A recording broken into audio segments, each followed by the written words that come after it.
সকলকে জয় যিশু আত্মিক বাক্য চ্যানেলের পক্ষ থেকে আপনাদের আরেকটি বার প্রত্যেককে স্বাগতম জানাই। বন্ধুরা, আজকে যে বিষয়টি আমরা দেখে নেব সেটা হচ্ছে পবিত্র আত্মা।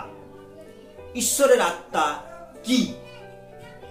জগৎ সৃষ্টির মাধ্যমে আমরা দেখতে পাই পবিত্র শাস্ত্র বাইবেলে যে ঈশ্বর তার সৃষ্টির মাধ্যমে আমাদের কাছে প্রকাশ করেছেন যে ঈশ্বরের আত্মার কার্যগুলিকে। যদি আমরা দেখি আদি পুস্তক 1:2 সেখানে পৃথিবী ঘোর ও শূন্য ছিল এবং অন্ধকার জলধির উপরে ছিল, আর ঈশ্বরের আত্মা জলের উপরে অবস্থিতি করিতেছিল। এখানে ঈশ্বরের আত্মার উপস্থিতিকে এবং কার্যকে আমরা দেখতে পাই, আর এই উপস্থিতির মাধ্যমে আমরা বুঝতে পারি যে ঈশ্বরের আত্মার সে ব্যক্তিগত উপস্থিতিকে তুলে ধরা হয়েছে, যে ব্যক্তিগতভাবে তিনি ঈশ্বরের কার্যে এবং সৃষ্টির মাধ্যমে তিনি উপস্থিত ছিলেন। যদি আমরা বিশেষ করে আত্মার অর্থকে যদি আমরা দেখি, ইব্রিয় ভাষাতে আত্মার অর্থ হলো রুয়াক।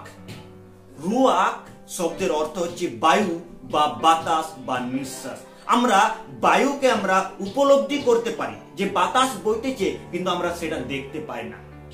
কিন্তু আমরা বায়ু যখন বাতাস বইতেছে, যখন আমরা ঝড় বইতেছে, বাতাস বইতেছে, আমরা সেটা অনুভব করতে পারি, কিন্তু আমরা দেখতে পাই না। একইরূপ ভাবে নিঃশ্বাস, আমরা শ্বাস নিচ্ছি এবং আমরা অনুভব করতে পারছি যে আমরা শ্বাস নিচ্ছি, কিন্তু আমরা সেটা দেখতে পাই না। একইরূপ ভাবে ঈশ্বরের আত্মার কার্য আমরা সেরূপ ভাবে দেখতে পাই।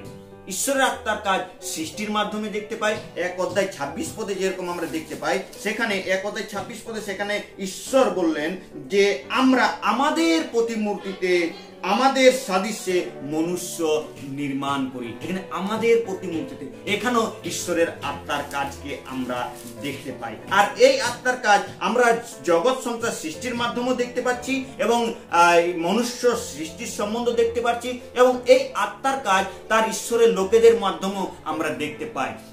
তিনি তার ভবিষ্যৎ বক্তাদের দ্বারা তার কার্যকে আত্মা দ্বারা পরিচালিত হয়ে তারা সেই লোকেদের সম্মুখে তার কার্যের কথাকে বলেছেন। শুধু ভবিষ্যৎ বক্তারা নয়, আমরা যোসেফের জীবনও আমরা সেই ঈশ্বরের আত্মার কাজকে আমরা দেখতে পাই, কেননা যোসেফের সঙ্গে সেই ঈশ্বরের আত্মা সহবর্তী ছিল, আর যোসেফের জীবনও আমরা সেই আত্মার পরিচালনার কাজকে আমরা দেখতে পাই।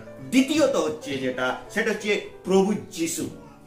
প্রভু যীশু খ্রিস্টের বাপ্তিস্মার সময়ও আমরা দেখতে পাই যে সেই ত্রিয়েক ঈশ্বরের কাজ। যিনি মথি লিখিত সুসমাচার তার 3:13-17 পর্যন্ত যদি আমরা পড়ি, সেখানে আমরা দেখতে পাই যে প্রভু যীশু খ্রিস্টের বাপ্তিস্মার সময় আত্মার কার্যকে আমরা দেখতে পাই।